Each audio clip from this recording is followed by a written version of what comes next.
Welcome to Financial Investing Radio, where you'll learn the secrets for consistent, high-probability returns in the financial markets for additional income to change your life. Grant applies consistent, high-probability trading systems for the financial markets. He's only recently started sharing these tried and true market secrets.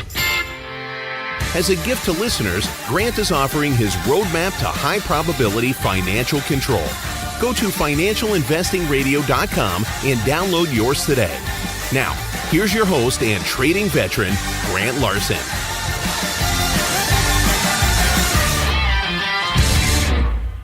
Hey everybody, this is Grant Larson. Welcome to another episode of Financial Investing Radio. So I'm very excited because I have in the house with me today a visitor that I just recently met through someone that I know online, and they pointed me to this person. They said, Grant, you need to talk to this person because he's doing a kind of investing that I know a lot of people in the corporate world think about, which is this uncertainty of what's going to really happen to what's going on in my life. But without going any further, let me back up and stop and say, welcome, Ryan. Would you take a moment and introduce yourself? Yeah. What's up, everyone? Ryan Helms here, coming to you from right now, dark outside Atlanta, Georgia. But I've been in Atlanta for about 5 years now. And, I create content to help people with 9-to-5 jobs create freedom in their life. That's really cool. So how did you arrive at this? I mean, were you just one day saying, hey, this might be a good idea? Or there must have been some sort of impetus that got your attention and said, hey, I better do something about this. Yeah. So for me, I moved up to Atlanta for my job, which I have no disdain for at all. And I came up here and I spent about the first 2 years, like really kind of nose down kind of work. Like, I'm going to make a name for myself in this company, which has worked out quite well. It was a good strategy, but it got me to a point where I wasn't burnt out, but when I looked up, it was on the horizon. And I knew I had to step back, pull myself back for a bit. And unfortunately, when you're early in your career in corporate America, you get about 2 weeks vacation. Yeah. And it's kind of unfortunate, but I'd used all 2 weeks of that because I sat on the couch, which is about 8 feet behind me right now. And I bought a plane ticket to Nairobi, Kenya. Wow. And I had no plans at all. I was literally scrolling the internet, had no intentions to buy a plane ticket on that Friday night, but I purchased that plane ticket because it was $750. And I thought, man, that's a pretty good deal to go all the way to Africa. So I did that. And that was in July of 2016. And I made the trip November of 2016. And, while I was there, it was just, first of all, it was an amazing experience, like going on a safari and spending a week on Zanzibar and all these cool things. But, as cliche as it sounds, I really had this epiphany moment when I was there. I was meeting all these people that were doing all these great things in their life that were allowing them to have this freedom to travel. Like I was meeting people from all over the world, and oftentimes they had different paths on how they got there and how they were traveling. Some of them were on vacation like me, but a lot of them were traveling for 2 years and a year and all these things. And when I left there, I didn't necessarily know what I wanted to do because I'd never had that mindset before. It was always it was me, and that was working in the corporate world. I didn't hey, let me get up, go to work, come home. Hey, I'm being a good employee. So you're in the grind, right? You're in the grind. Yep. And you saw the situation where price was away from value. I think they call that a sale, right? Yeah. Price was away from value. There's a sale, and you're like, Nairobi, let's go. So you run into these people out there. They're traveling around. So this popped an idea in your head. All right, keep going. What happened? Yeah, absolutely. So I on the plane ride back from Nairobi, Kenya, coming back to Atlanta, and I said I need to create this freedom in my life. Unfortunately, I look at my bank account and I was about $55,000 in debt, not counting my mortgage, so consumer debt. Mm-hmm. And I said, all right, so how can I expedite the process of paying this debt off, because that was the first thing hanging over my head, that I knew if I wanted to be free, quote unquote free, however you define that. For me, it was financially free. Like, I didn't want the burden of that hanging over my head and have to make decisions based on money. Yeah. So I said, how can I speed this process up? So the next thing was, how can I create alternate streams of income, right? So, when you're working in a corporate environment, you can't just walk up to your boss and say, hey, give me a 20% raise. That you can try it. Yeah. See how far that goes, right? Right. So I just started to, for one, pull the reins in on my finances, on my budget, things like that, really started to understand it, because I made good money for my age, being at this time probably like 28 or so. I'd made good money, enough to where I never had to look at my bank account, and I never did. I just knew I had enough money to spend, and never it was like I didn't know the password to my Wells Fargo account, that kind of thing. Wow. This is the life of the rich and maybe not yet famous. Yeah, and when I wasn't rich by any means. I just knew that I could do what I wanted to do and not have to look at my bank account. Maybe rich in the world's terms, in the sense that you were free a little bit, right? In the sense you didn't have to look too much, but it wasn't giving you the freedom that you realized later that you were missing, and that was the epiphany, right? Yeah, absolutely. So I spent some time figuring out, how could I help speed up the process of paying this debt down, and then I came up on, okay, I'm going to start a side hustle. So I'm going to do something outside of my day job to help put me down this path. And the first thing I did was, I'd always been into fitness and things like that. So I started this fitness business on the side, focused on corporate individuals. And it was called Corporate Fit, and that was going well. And through that process, though, I had a lot of people asking me how I was doing everything, because at this time I was traveling around the world for my job. So I was, constantly on the go and still putting out content, still building this business on the side. And I didn't know how to answer people when they said, how are you doing it? I was like, I don't know. I guess I'm doing what everybody else would be doing if they were doing this. Not knowing that, right? Yeah. Stepping back, though, I realized it was the systems, right? That's what was allowing me to manage all these moving parts in my life, was how much I had systematized things. So that was a turning point for me. I said, okay, I don't really see myself doing this fitness thing. It doesn't thrill me. I enjoyed fitness because I liked working out. I didn't enjoy it as much when I was helping other people with it. Although, come on, three more reps, right? So I created, first off, I said, all right, I have a process. I systematized my life in this way to enable me to do this. And I sat down, put pen to paper. The output of that was a physical product called the Side Hustle Journal, which I ended up launching on Kickstarter November. So almost about, 10 months ago now, November of 2017. Cool. All right. So 10 months on Kickstarter. So you said something interesting up front. You came up with this system. The system, the intent of the system is to help someone take themselves through the fitness experience. Is that right? So the system that I was referring to was the system on how I was actually managing my 9-to-5 job, quote unquote, doing all this stuff on the side, hanging out with friends, still having some form of a social life. That's the system I'm referring to. The system is how to have your side hustle. That's your system. Yes. Very nice. And that's what led to the product. So there's a lot of people that are in that situation, aren't there? Or they've got the day job, they want to figure out the side hustle. You've got the system where you figured this out. So it's been 10 months it's been out there. What's been the impact of that? What have you seen? What have been the results? Yeah, it's been cool. So on Kickstarter, it was really challenging because, like I said, I had no audience at all going into this space. And I went in it kind of backwards to most people. Most people will start on the content creation side, build some awareness for their personal brand, things like that. I like to make things difficult for myself and went with the physical product right off the bat. Surprisingly, I convinced a little over 650 people on Kickstarter to back the project. So that was a good start to kind of building my list. It was kind of a jump start to building my list.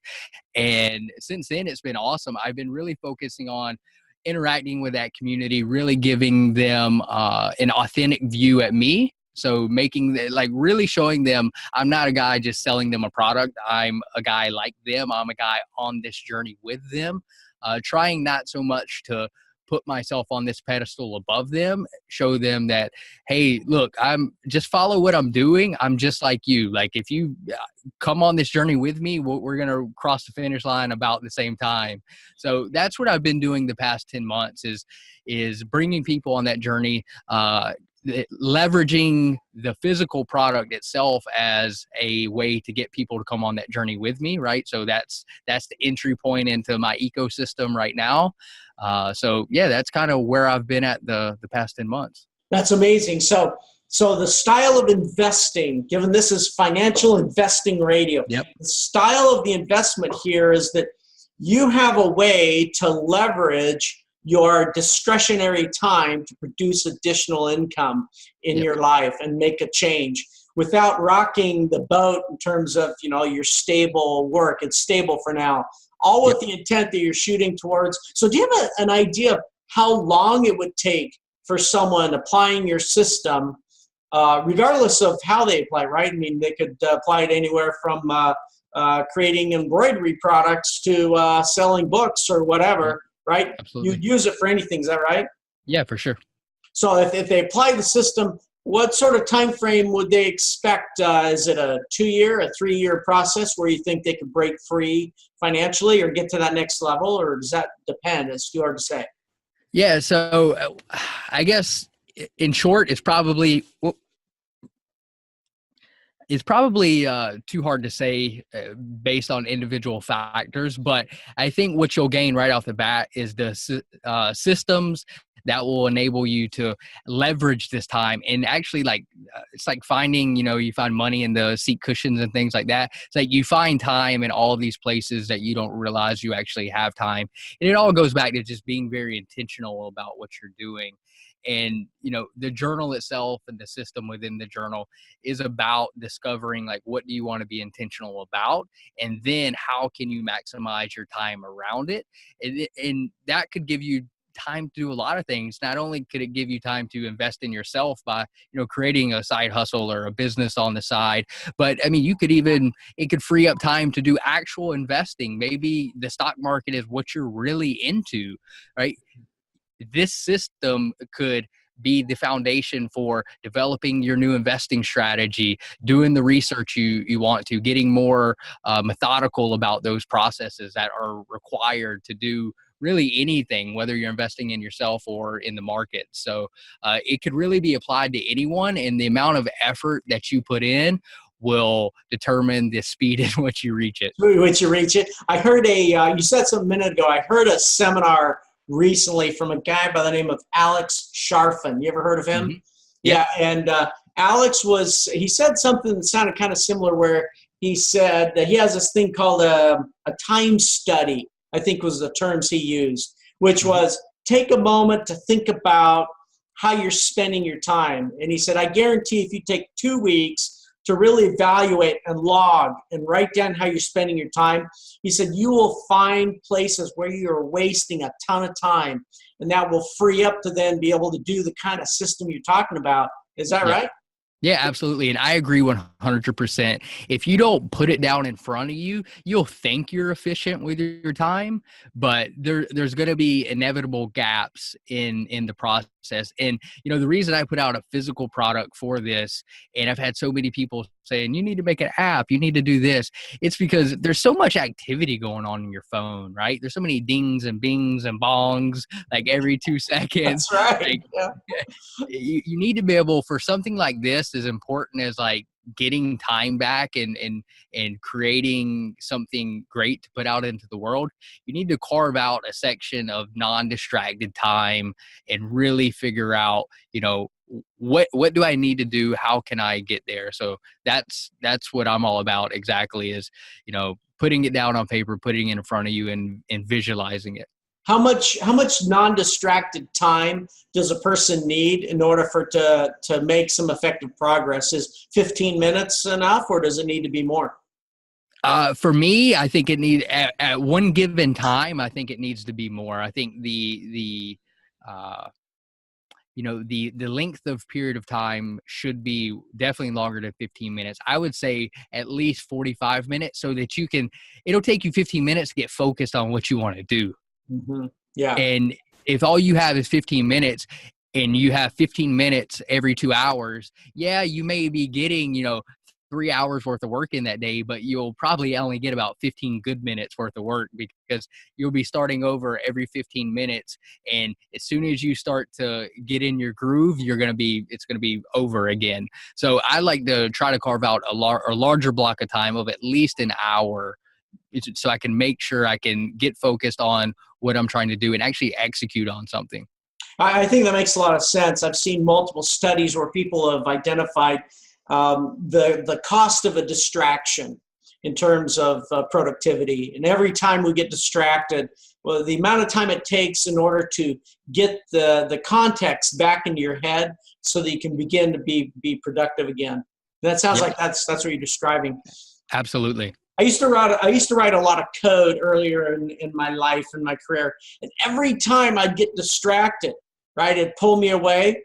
It would take me a long time, like 15 minutes, to get into my mind everything where I was, right, in solving a particular problem. It's so expensive to do that. It sounds like you've optimized on that principle to help people invest in themselves, to invest in their future by taking advantage of the discretionary time they have to really reach their real goals. That's cool. Do you include anything about goal setting as part of this? Is that a key part of what your system provides?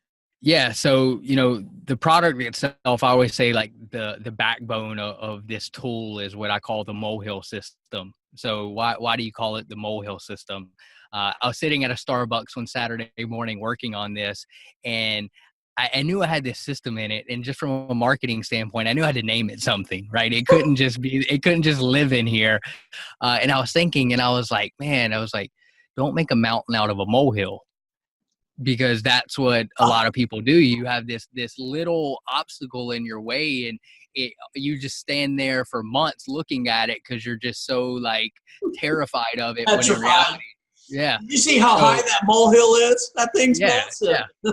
So my thought there is you're breaking down, this big mountain into these really manageable molehills that you can just easily surpass on a daily basis. So the molehills are things that you're doing every single day, and the mountain is what you get at the end, and you don't actually ever have to climb the mountain. It's just basically the finish line at that point.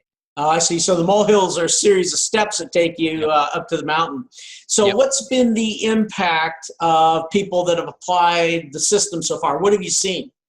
Yeah, so that's one of the coolest things for me is the satisfaction from just seeing people use the tool and the community that it's creating. So one of the things I did with the Kickstarter was create what it's like an accountability system. So I said, if you want to back this tier, one of the offers in this tier will be, I'll partner you up with somebody. And actually this has probably been about 3 weeks ago now, but I got a email with a picture in it from two guys, and at first all I saw was a picture, and I was like, why are these two guys sending me a picture? And they were in Milan, and I could tell they were in Milan because of the cathedral in the background. And one of the guys was from Switzerland and one of the guys was from New York, and they were sending me the email to say, thanks for connecting us. This is my accountability partner. We decided to meet in Italy. We've been working together for the past 8 months using the journal. So things like that are just awesome. And just to realize that you're impacting people, and knowing that there's probably other people out there that aren't sending you those emails that you're impacting as well. So it's been very, very cool just to see how an idea in my head mostly created in a Starbucks down the street is changing people's lives. That is really awesome story. I appreciate you sharing that. That's all happened just within the 10 months since you put it out there, right? Yep. Yeah, so absolutely. If someone wanted to go find your material, where would they go? How would they go find it? Yeah, sure. Gritandhustle.co. literally right there on the front page. If you want to check out the Side Hustle Journal, you can get it for free. Just download the free PDF there. And if you want to get a hard copy, you can get that as well. But feel free to just download the paper version, print it out, see if it's for you. And if it's for you, awesome. Let me know if you have any questions. I'd be happy to help. That's awesome. Very good. Okay. Any last comments, thoughts before we wrap? Just, a lot of people say this, I think, especially for their closing comments, but just take action, get out there, create freedom, whatever that means for you. Like for me, I think about freedom as being financially free to do what I want to, make decisions not based on money. Freedom for you may mean something totally different. So figure out what that means for you and then start taking action so that you can get there. Okay. So it's gritandhustle.co. .co. Got it. Excellent. Ryan, thank you for joining. This is Grant. Thanks for joining another episode of Financial Investing Radio. And until next time, take some action. Thank you for joining Grant on Financial Investing Radio. Remember to subscribe and leave feedback. Don't forget to download your free roadmap to high probability financial control before you make an investment decision. Visit financialinvestingradio.com now.